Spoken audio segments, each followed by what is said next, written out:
रे बना रहा, बैठ बैठ।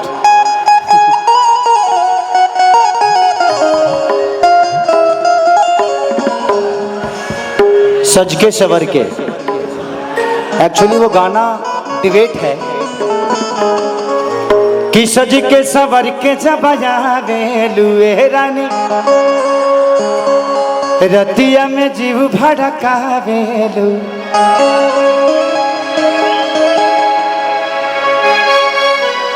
कि चढ़ल जवानी के दिखाई के गोरी हमरो मिजाज गड़बड़ावेलू।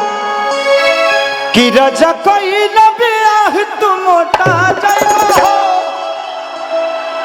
खइबा में हरी के हाथे त गोटा जाइबो। नाग रे नाग रोक, नागिन धुन बाजी। देखिए एक चीज ये होती है, शिक्षा में बहुत सारी बात तो होती है। मेरे कहने का मतलब कि बेहतर करने वाले ना पढ़ के भी बेहतर करते हैं और बेहतर ना करने वाले पढ़ लिख के भी बेहतर नहीं करते। कुछ चीजें ऐसी होती है। जब सर के मेरे भाई, मैं भाई बोलूंगा क्योंकि हम दोनों के सेम उम्र है, मैं भी 27 साल का हूँ, उपलब्धि मिल गई है अलग बात है।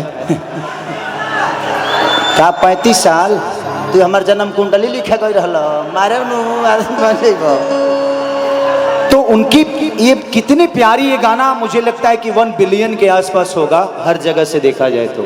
उन्होंने एक बड़ी खूबसूरत बात कही, अपना चाहे हम दुनिया के किसी कोने में चले जाएं लेकिन जब अपनी मिट्टी की बात आती है तो इतने पढ़े लिखे होने के बावजूद भी वो भोजपुरी गाना सुनते ही ये हमारी महानता है, ये हमारी जीत है कि हम कहीं भी चले जाएं लेकिन दुनिया के किसी कोना में सैयारा गए ना। अच्छा, आप विदेश रहते हो, विदेश रहते हो, विदेश रहते हो, महाराष्ट्र है, गुड गुड, बहुत अच्छा। सैयारा गए लेना तहरे सन आदमी के मेहरारू दूसरा संग भागे ली सब। कि सज के सवर के जब आवेलू हे रानी दिनवे में मन का बढ़ावेलू।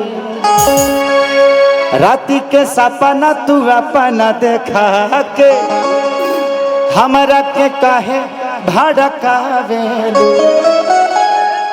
1 2 3 4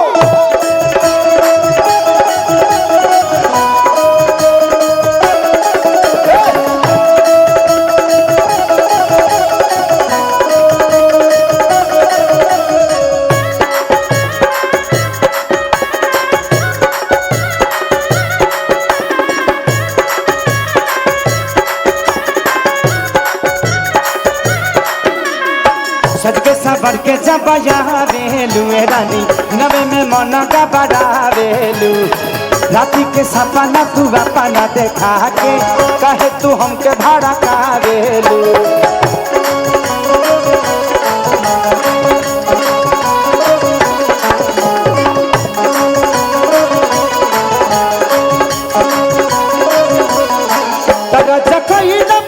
तुम मोटा जाता हो खैबा में हर के हाथ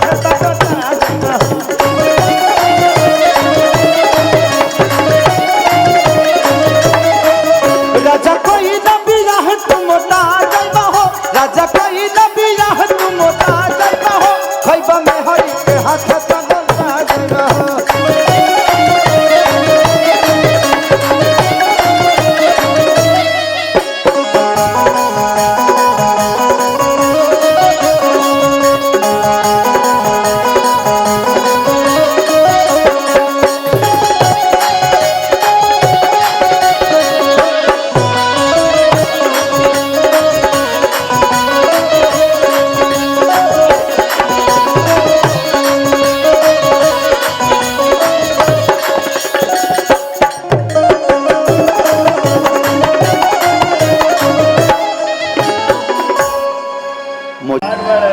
राजधानी से, हाँ?